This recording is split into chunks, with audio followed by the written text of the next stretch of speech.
pessoal, tudo bem? Estamos aqui começando a nossa série intitulada A Teologia da História, né? Baseada na leitura do livro que tem o mesmo título, A Teologia da História, do historiador e filósofo Henri Irénée Marrou, né? Um livro que eu considero fundamental para a espécie de estudo que a gente faz aqui no nosso método sintético da história, certo? Quem conhece nosso trabalho sabe que a gente, antes de tudo, a gente obedece uma certa metodologia aqui para enxergar o mundo histórico, enxergar a realidade histórica, que é justamente aquilo que a gente chama de método sintético ou a história sintética, né? Que seria o verdadeiro sentido da história, né? Tomada como uma totalidade, né? Como uma unidade, como uma forma final, e um sentido que basicamente, exclusivamente é devido a Deus, só Ele conhece, né? É de único exclusivo conhecimento divino, certo? Então não adianta o homem tatear na realidade, tentar encontrar esse sentido nos próprios eventos, certo? Que se não por uma transposição revelatória de Deus para o homem, ainda assim de maneira bastante diminuta e resumida, né, no sentido sintético dado ao homem, que o homem pode ascender a algum tipo de imagem, né, dessa totalidade que é o mundo histórico. E a gente chama de história justamente aquilo que é a forma do acontecer na consciência. Então, a forma de todo o universo, de todos os eventos, desde que foram criados, né, desde a criação divina até o seu fim ou consumação final, no fim dos tempos, onde o universo era transfigurado, né, matéria de fé, transfigurado, uma nova, vamos dizer, criatura, né, um novo universo, um universo que está para além da nossa imaginação, do nosso até conhecimento, né, no sentido das minúcias, apenas no sentido da própria imagem. Então, aquilo que o homem pode ter de imagem do sentido da história, justamente é o que a gente chama no nosso método de dimensão formal do conhecimento histórico, né, que é a própria disciplina histórica, a própria narrativa histórica, o próprio meio de expressão consciente e artístico da história, né, que justamente é considerado para muitos historiadores, até filósofos, o único sentido da palavra história, né? Mas a gente recorre a dois sentidos anteriores a esse, que é o sentido da própria dimensão humana da história, que é o sentido da história pessoal, ou seja, toda a carga de historicidade que o indivíduo tem desde o momento que ele nasce, né, que ele é concebido, até que ele nasce, se desenvolva e construa aí uma vida pessoal dinâmica e volitiva, certo?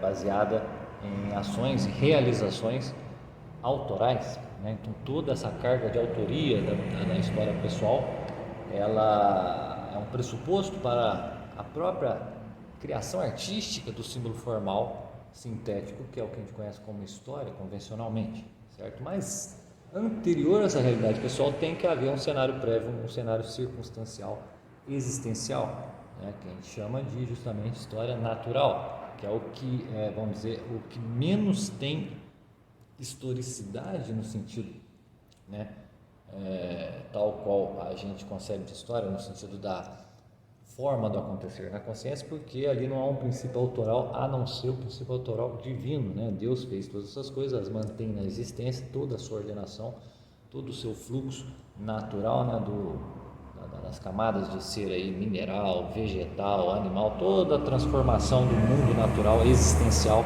né, que nos precede, né, pelo menos temporalmente, toda essa carga, toda essa estrutura, ela é uma forma de consciência também, é uma forma de consciência divina, né? Deus pensa essas coisas e as coisas simplesmente existem pela sua vontade e pela sua consciência, né?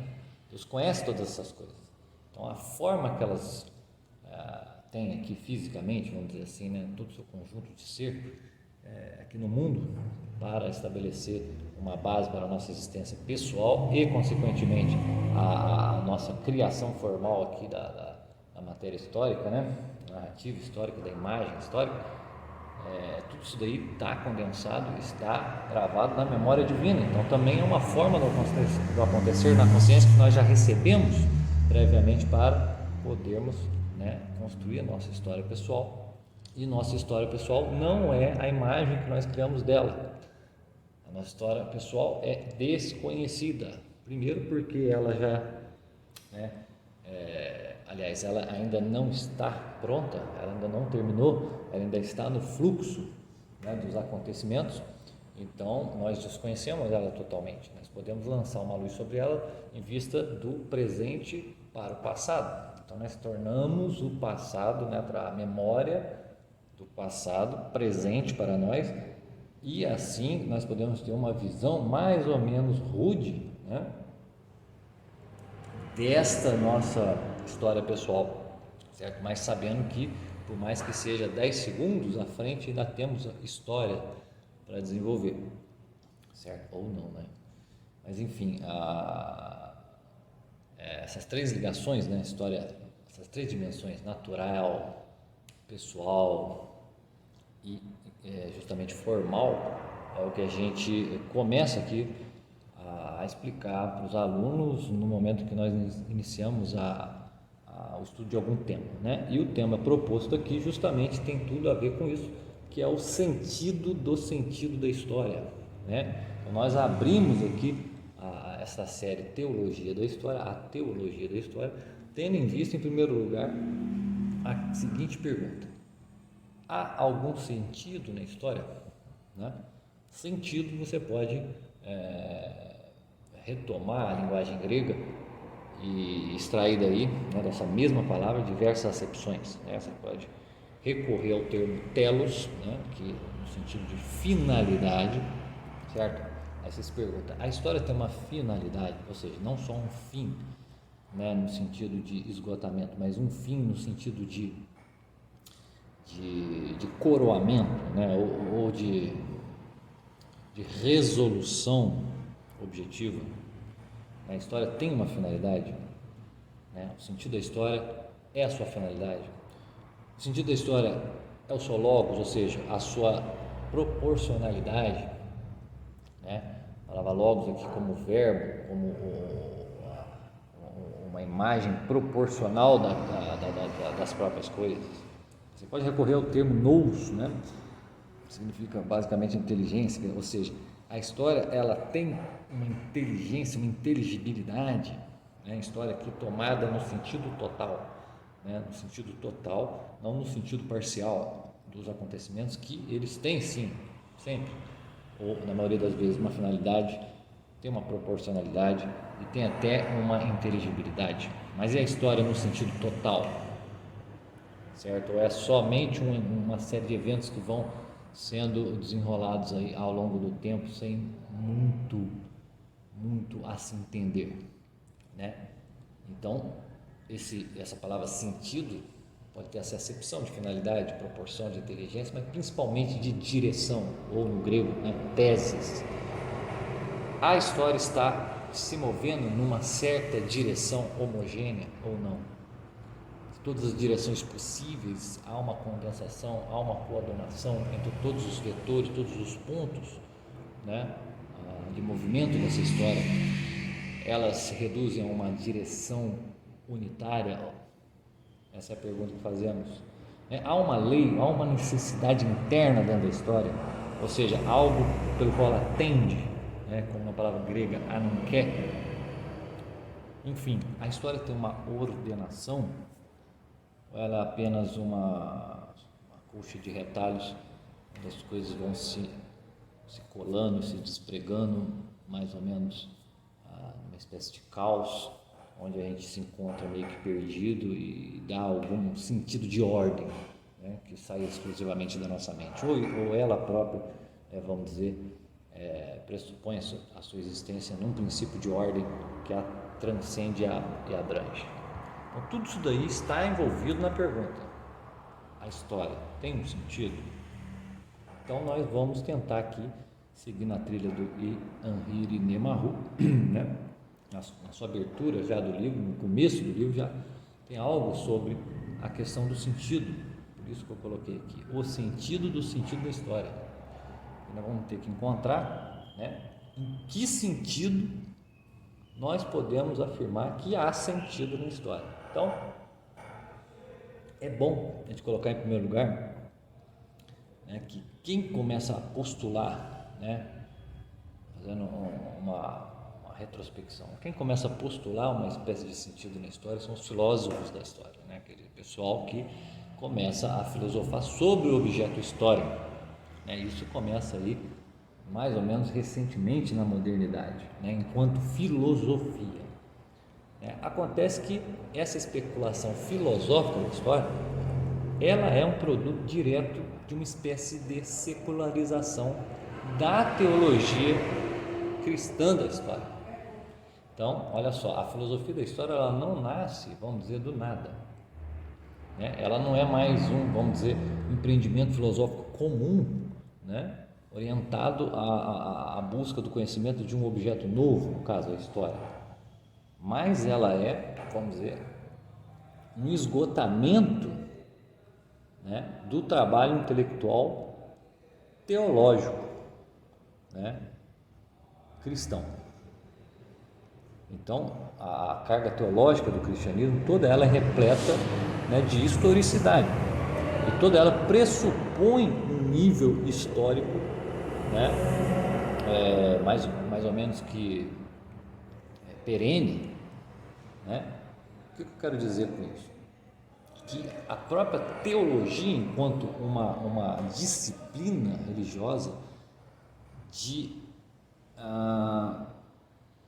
especulação acerca dos dados revelados, né? Porque a teologia não lida com objetos primários como a filosofia, ela lida com um objeto secundário que é a própria revelação.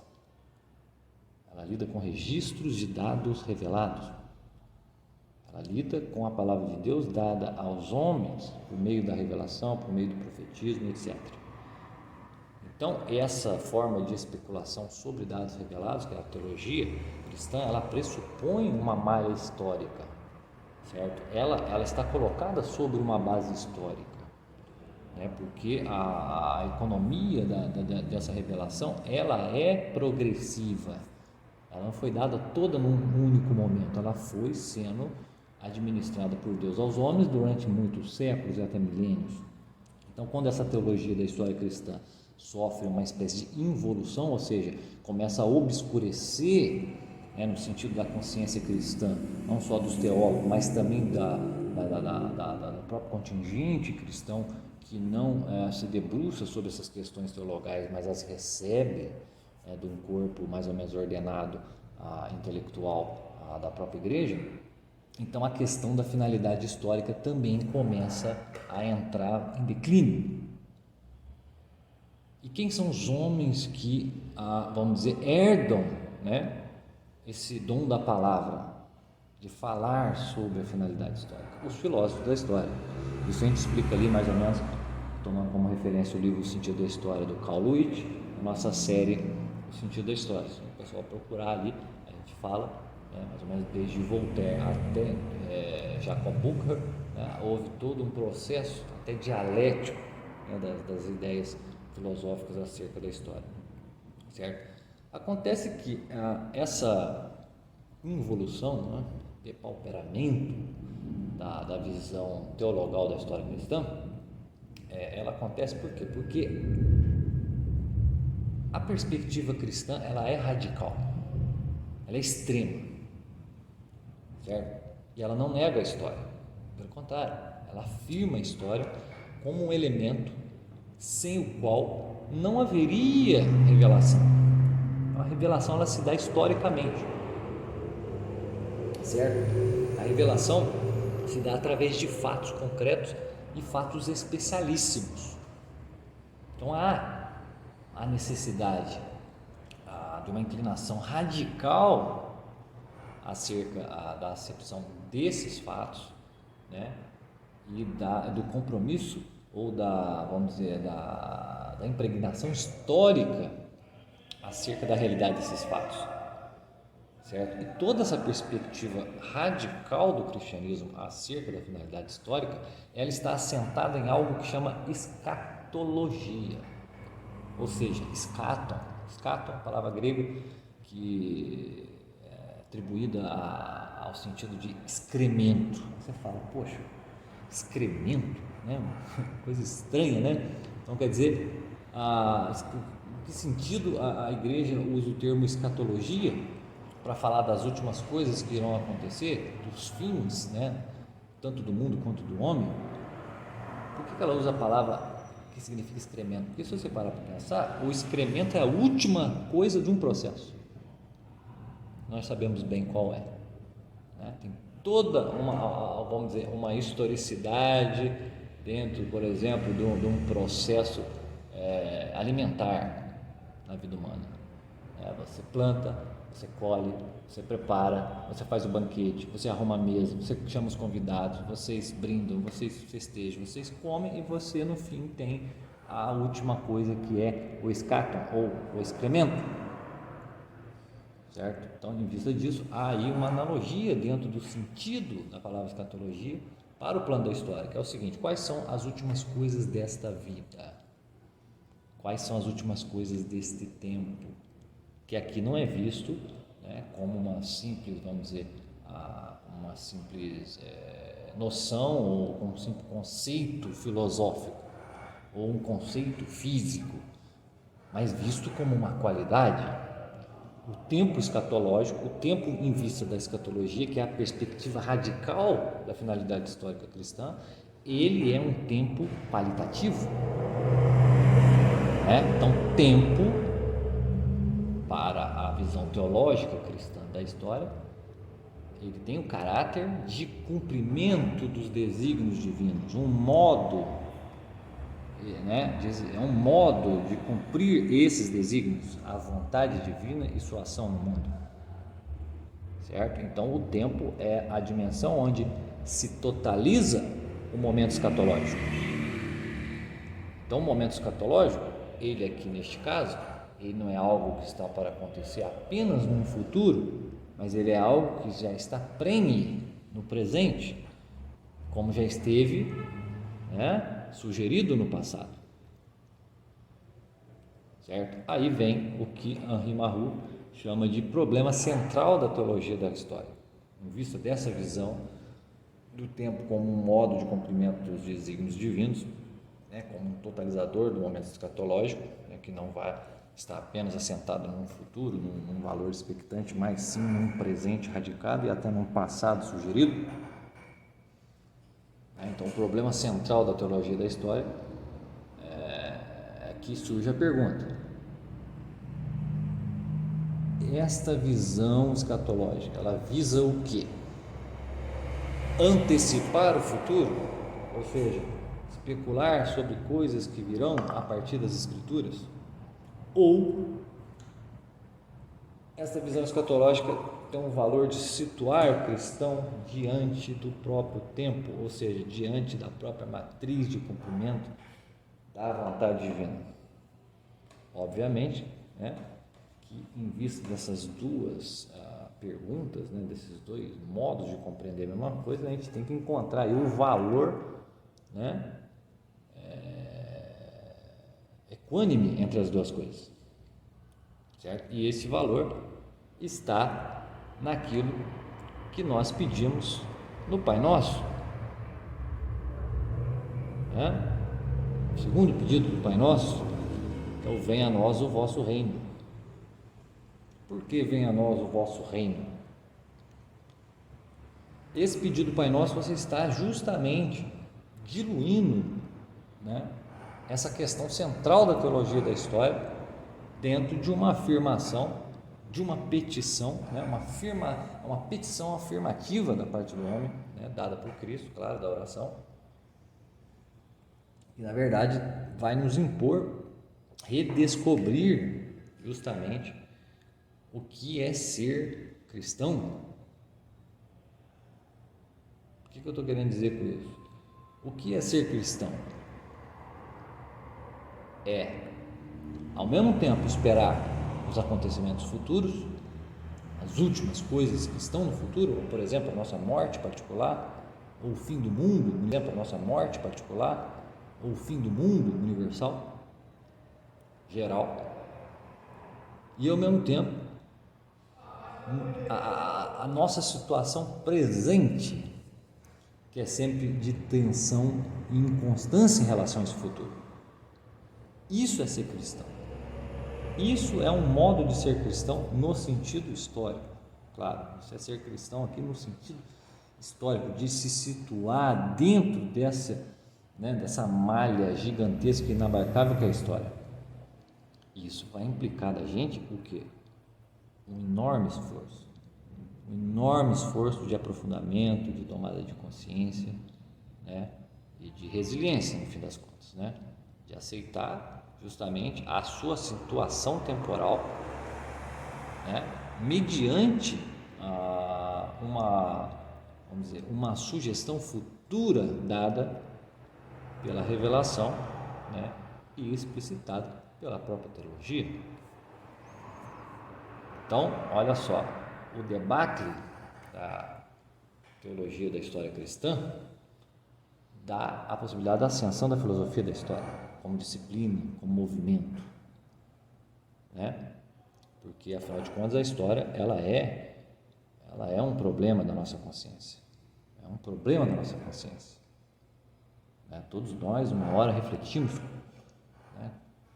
Como pode a gente ser participante aí de uma história, né, universal, uma história total, coletiva, né, que nós não enxergamos o início, também não conseguimos enxergar o fim, né, que nós estamos intimamente associados uns com os outros dentro desse grande drama humano no tempo, né? E isto porque nós percebemos que há um caráter histórico da nossa própria existência, quer dizer, eu tenho uma história.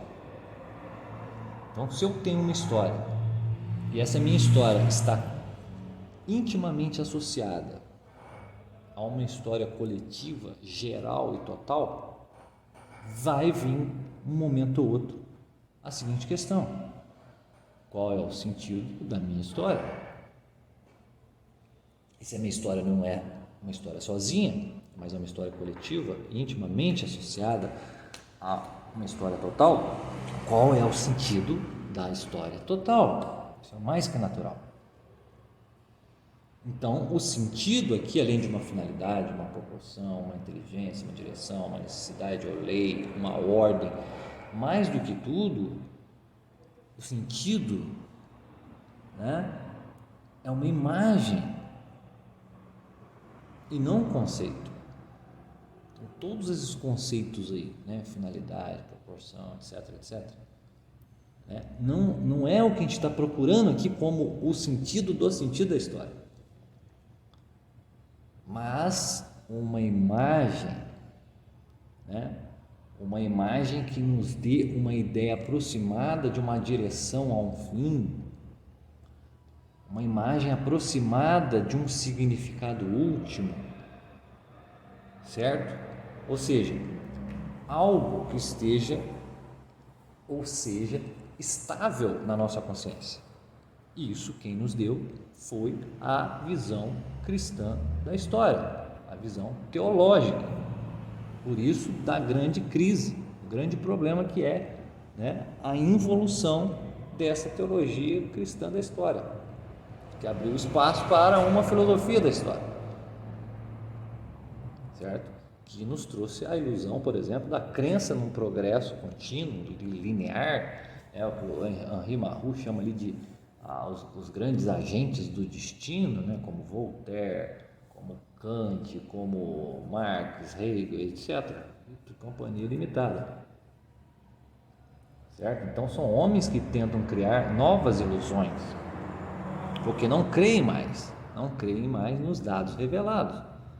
Então a história nada mais é do que uma sucessão de eventos que vai ter, sei lá, uma finalidade, uma proporção, uma direção, uma necessidade, uma ordem, baseadas totalmente naquilo que nós chamamos de existência empírica. Existência empírica no sentido de que ela exclui toda e qualquer acepção religiosa ou espiritual do próprio mundo, apesar do Hegel, né, desse teor espiritual e do espírito absoluto, ainda assim a visão dele, né, como um idealismo, é uma visão empírica, uma visão baseada na própria dialética, né, como todo o desenvolvimento da filosofia e da história foi um desenvolvimento dialético, né? Então a teologia da história, conforme diz lá o Henri Marrou, ela tira de seu tesouro coisas velhas e novas, né? Uma parábola evangélica, então, de certa maneira, é neste tesouro que o filósofo da história cristão, né? Pode ser o teólogo da história cristão, mas o filósofo, o pensador cristão da história, de forma geral, ou cristão em geral, que pensa sobre a própria história, que pensa sobre a história no sentido geral, que não é impossível você pensar apenas numa só coisa excluindo a outra, fazendo abstração da outra. Então esse sujeito vai ter que recorrer aos grandes mestres da teologia da história para poder sair dessa barafunda, né, de uma escatologia que se perdeu, né, ou que foi pelo menos transformada ou secularizada dentro de um outro tipo de escatologia, que é uma escatologia né, do progresso, né, onde as coisas vão aumentando de grau, de qualidade, de perfeição, mas que, embora alguns enxerguem um fim, outros não, né, as últimas coisas sempre são apenas etapas para coisas ainda maiores, né, a cenoura de burro, você nunca chega.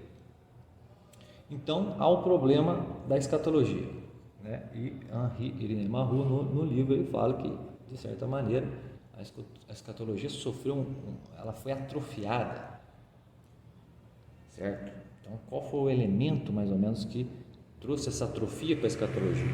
Bom, a igreja, né, que é justamente a comunidade do povo messiânico, né, ela prega antes de tudo, né, além da salvação individual, uma salvação conjunta, né? Os próprios livros do Apocalipse mostram que haverá sim uma separação dos fiéis e dos infiéis, dos justos e dos pecadores, né? E isso vai constituir a salvação da humanidade, daquela humanidade agraciada, certo? Então a questão do destino pessoal, que começa aí nos últimos séculos a se tornar uma coisa bastante presente na consciência dos homens, né? Ela começa a extirpar um pouco, a se esquecer que a existência humana e, logo, cristã, depende da noção de coletividade histórica, né? Uma história no sentido coletivo, né? Então começa-se, né, a deturpar o próprio ideal cristão. A busca individual pela santidade começa a substituir, né, a questão da comunidade, a questão de ser igreja, né, de ser parte de um todo, né, de um organismo, de um corpo, e este corpo sim é a realidade no qual nós estamos radicados e não nós mesmos. Então quer dizer que o excessivo individualismo, o individualismo é um fenômeno também que a gente já falou mais ou menos sobre as origens desse excessivo individualismo que se encontram ali na relação do homem com as crises do século XIV, a peste negra e tudo mais, depois a questão do renascimento, da reforma e das revoluções, etc. Tudo isso daí, nesse período mais ou menos, nasce essa excessiva tendência individual, né, que anda lado a lado com a atrofia da esperança escatológica, certo? Então, a busca pela salvação individual, a santificação individual, começa a fazer o homem a perder de vista, né, as coisas do fim coletivo, certo? Então, aquela forma final da humanidade que será transfigurada, né, no escato, né, nas últimas coisas, né, que é um misto de julgamento e esperança, na nossa consciência. Julgamento porque Deus irá derramar sua ira sobre, né, os pecadores e a sua glória sobre os fiéis. Então, essa imagem da coletividade dos santos, ela começa a ser substituída pela imagem da santificação pessoal. E isso daí, segundo Henri Marroux, é o que traz justamente a possibilidade de uma atrofia da esperança escatológica. O debilitamento do sentido teológico da história está justamente relacionado à questão do individualismo. Não só do individualismo, mas também daqueles momentos em que a humanidade começa a se encontrar, né, em situações de extrema tranquilidade, de segurança, né, coletiva também. Pois, olha só, se você parar para pensar, os momentos de miséria, de dificuldades é que nos trazem a consciência de uma participação total, uma participação conjunta.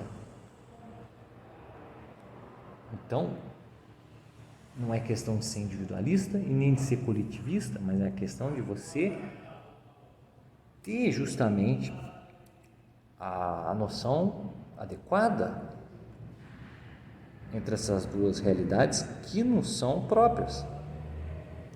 E são elas que vão nos dar ou possibilitar a ideia de uma verdadeira história, de uma imagem justamente satisfatória sobre o fim de todas as coisas. Então é preciso sim uma conversão radical ao cristianismo, uma conversão que implica tanto a esfera pessoal ou de santificação pessoal ou de individualidade, mas também a dimensão coletiva da própria igreja.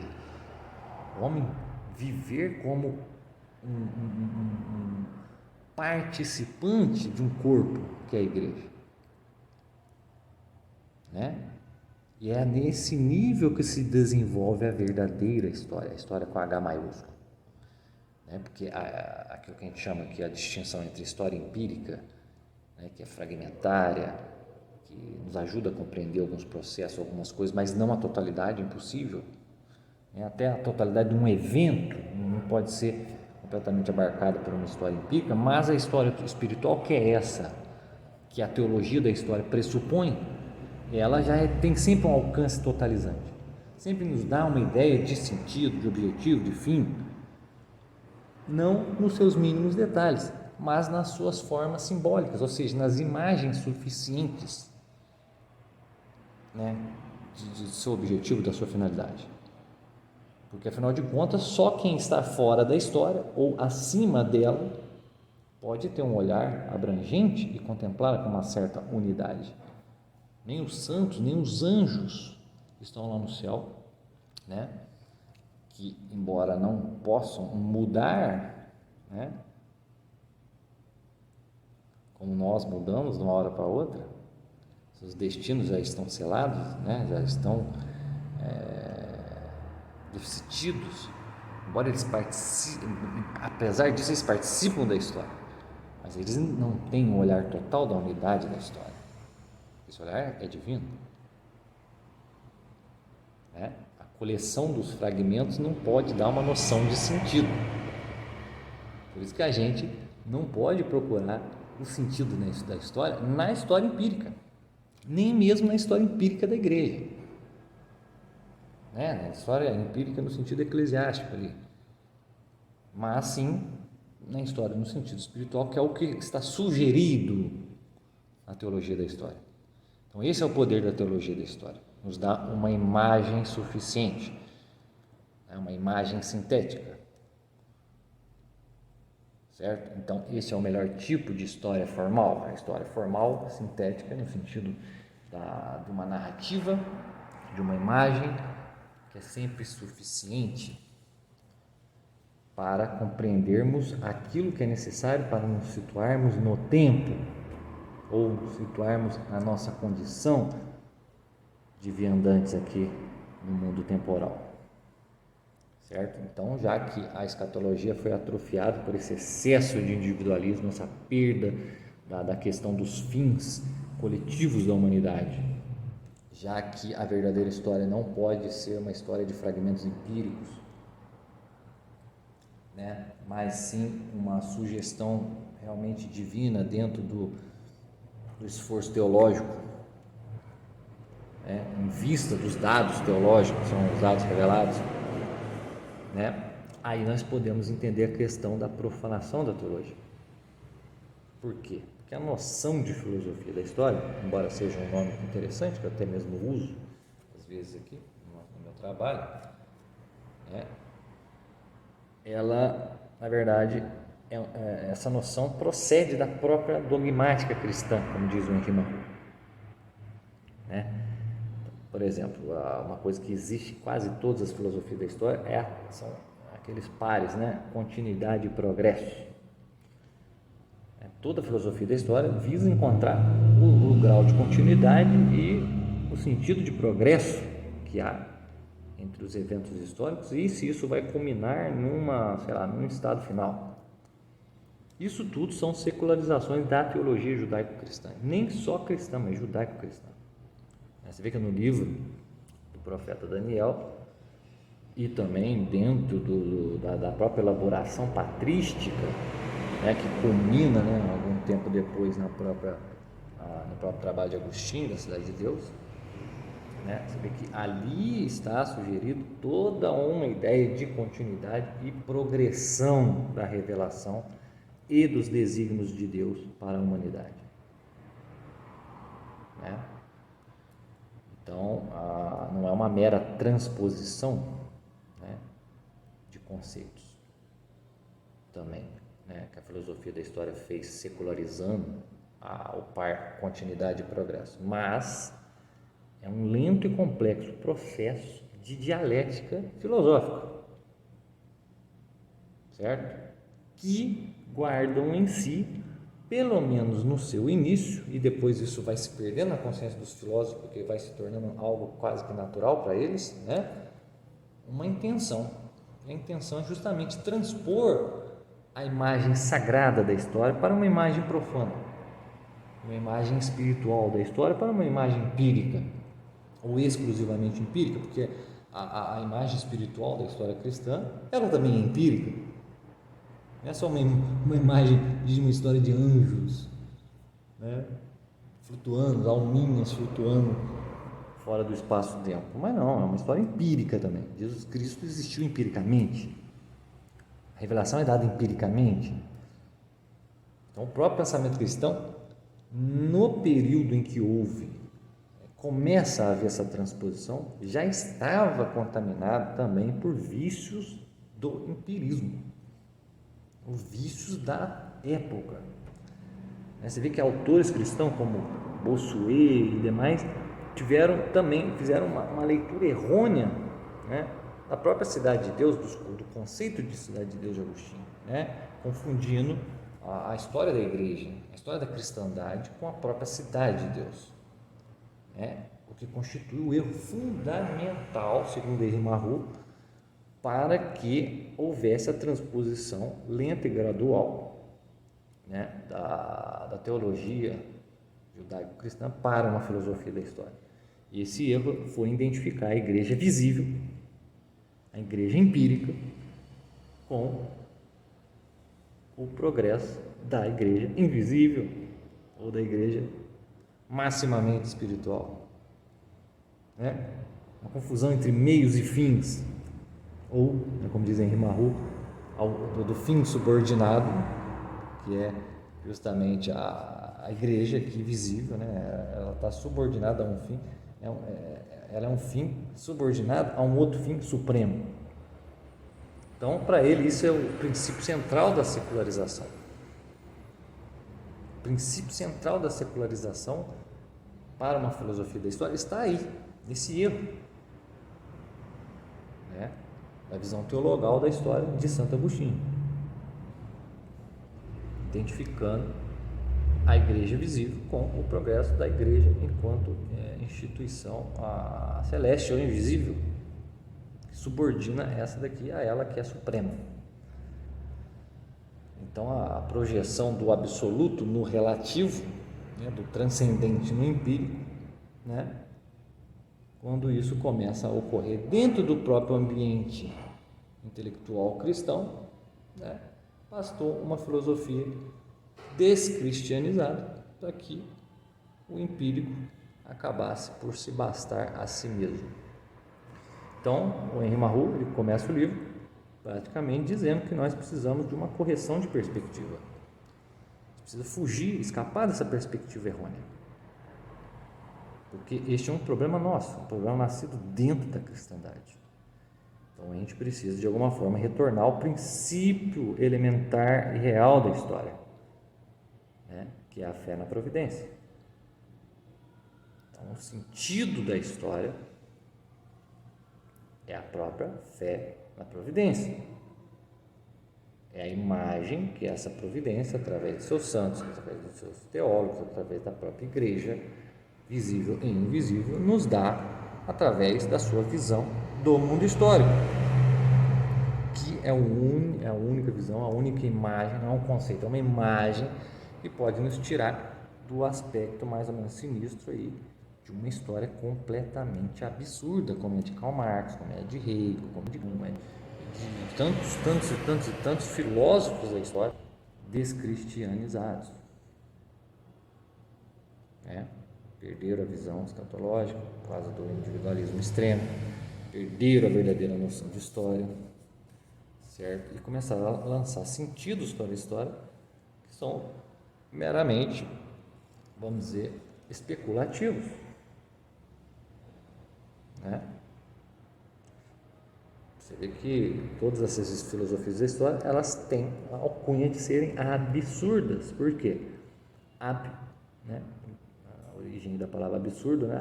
É um prefixo de intensificação, né? Uma coisa muito intensa. E surdos, né? Claro, surdo, mudo, abafado, né? Então, absurdo é como se fosse assim, um abafamento exagerado, enorme abafamento, super abafamento.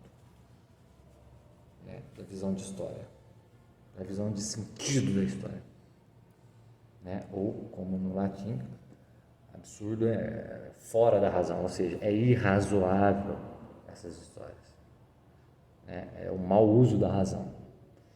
Então, é isto, né? Então, se há um sentido para a expressão sentido da história, é este, é o de fé na providência, fé nos dados da revelação e fé no trabalho feito pelos santos, pelos doutores, pela própria igreja sobre esses dados que é a teologia. Claro que isso é um trabalho de ordem filosófica, mas operando sobre dados revelados, não sobre dados primários da realidade. Então necessitam de fé, necessitam de esperança, etc, etc. Então, podemos terminar por aqui essa primeira aula.